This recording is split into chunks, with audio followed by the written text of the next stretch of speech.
Good evening and welcome to State of Business on Art Television. I'm Tamiru Nimsat. Let's have a look at the headlines. Government prioritizes public-private partnerships for economic growth. Colombo Summit aims to attract more foreign investment. News in detail.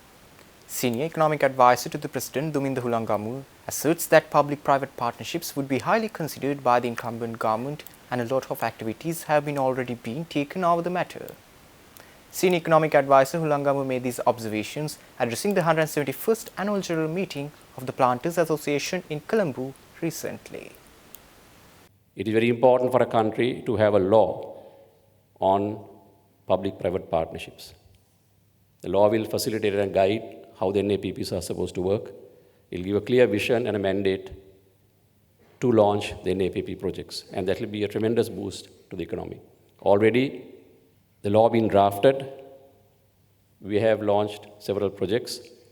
The Bogambar Prison complex will come out for public tender.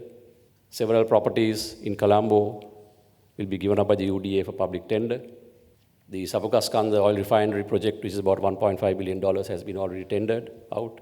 So similarly, the dairy farms, 9 dairy farms that are currently, of the 27 dairy farms at NLDB, 9 will be put to the private sector for participation. Some of the estates, the coconut estates run by NLDB, will be given to the public. So all those reforms are being done in the next 3-4 months. You should see some of those investments materializing and creating space for the private sector to invest and bring the growth that we need from 4 to 5% to 6-7%. Emphasizing the plantation sector's contribution to the country, Senior Economic Advisor Hulangamu also mentioned that over 1.5 million Sri Lankans are directly or indirectly dependent on the plantation ecosystem, which generates approximately $1 billion in exports annually. Participating as the chief guest at the AGM of the Planters Association, he further added that the existing Port City law will be amended before the budget, making available more investment opportunities. Then on the Port City, we have revised the regulations. There's a temporary suspension of tax holidays until IMF came to terms with it. So there are a lot of negotiation and bargaining. We have been able to revive the Port City law. We will be passing the gazette that permits primary BSIs to get tax exemption. So we have already approved 4, up to about $1.5 billion investments. Those should materialize in the next 6 months. We pass in the Port City Amendment Act most likely in September, which will provide the space for the Port City Commission to market the project. The SDP Act, which is under the BOI, that will attract large-scale investment with certain tax holidays and concessions, will also be passed in September. So all these laws we are planning to pass before the budget in November. And we feel that it will create the impetus required for private sector investment.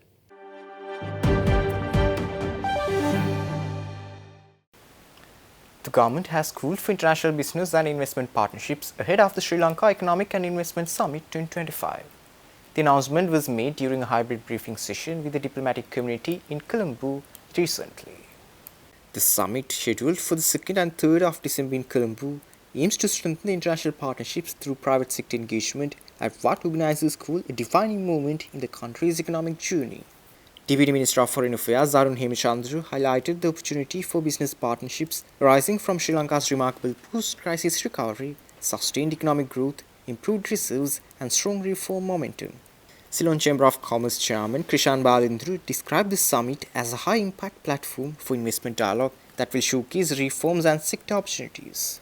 The event is being organized jointly by the Ministry of Foreign Affairs, Foreign Employment and Tourism and the Ceylon Chamber of Commerce, with diplomatic missions being urged to mobilize foreign investor delegations to participate in the December gathering.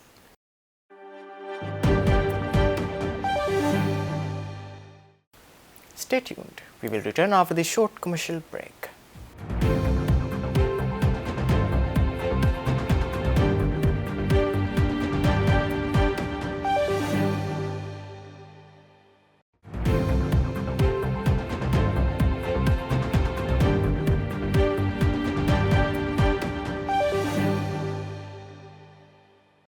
Welcome back after the break. The Export Development Board is bringing artificial intelligence training to small and medium enterprises in the northern province to boost export capabilities. A specialized workshop on AI integration was conducted in Jaffna recently. The workshop attracted around 80 participants, including development officers and exporters from across the district, focusing on how AI technologies can transform export businesses. Led by Blue Chip Asia Chief Executive Officer Udita Bandaru, the session provided practical training on leveraging AI tools to reduce operational costs and automate time-consuming processes. Participants gained hands-on experience with various AI technologies and learned how these solutions can help organizations focus on strategic business objectives. This initiative is part of the Export Development Board's ongoing efforts to strengthen export capacity across all provinces, with particular emphasis on empowering northern province businesses to leverage modern technologies for export growth and competitiveness in the global market.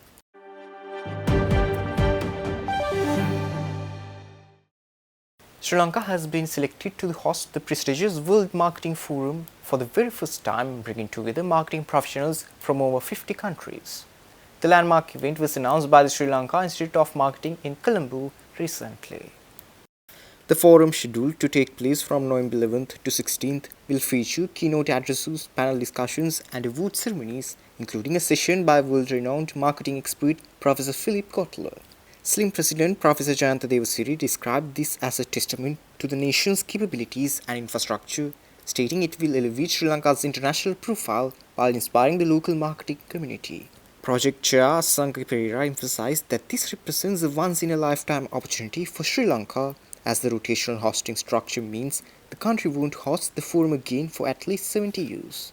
The event is expected to bring over 150 international investors and delegates from more than 50 international associations, providing significant opportunities for exports, trade, and investment while showcasing Sri Lanka's rich culture and hospitality. Sri Lanka proudly becomes the host nation for the World Marketing Forum, bringing together over 50 countries under one powerful and inspiring theme, which is reimagine marketing into impact Asia to the world. So this is a kind of a global stage for Asia's marketing voice. The World Marketing Forum stands as the pinnacle of thought leadership and collaboration across continents, a platform where marketing transcends boundaries to shape economies, societies, and largely the sustainable futures.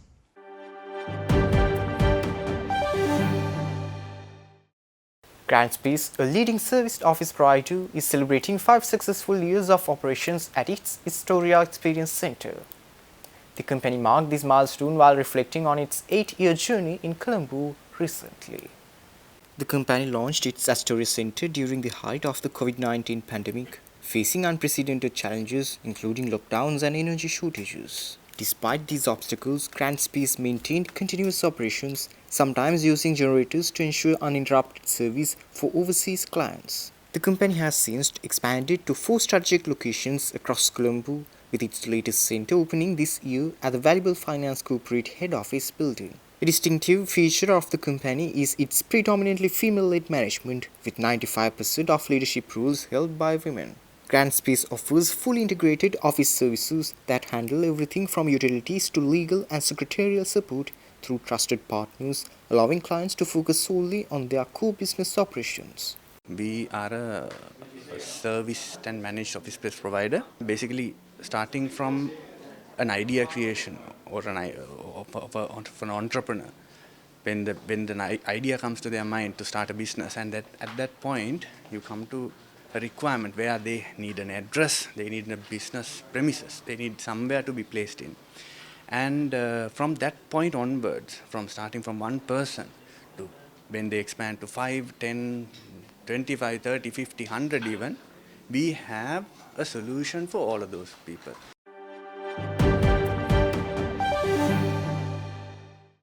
Stay tuned for stock update.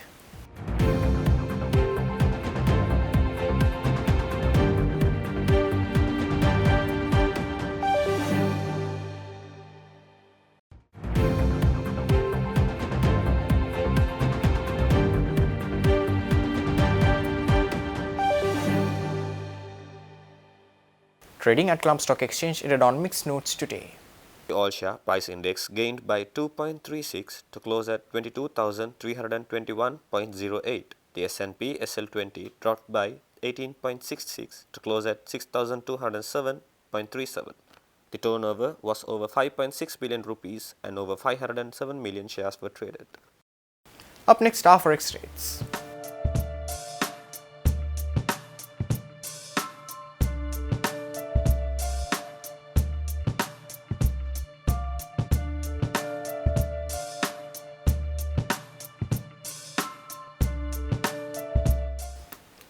Before saying goodbye for the day, we also invite you to be a part of a rare and blessed opportunity. The Cotton Achiever, which is to be offered at the sacred Mahabodhi temple, Bodh Gaya in India, has been kept at the Gangaramya temple, Colombo, for public veneration until the 20th of this month.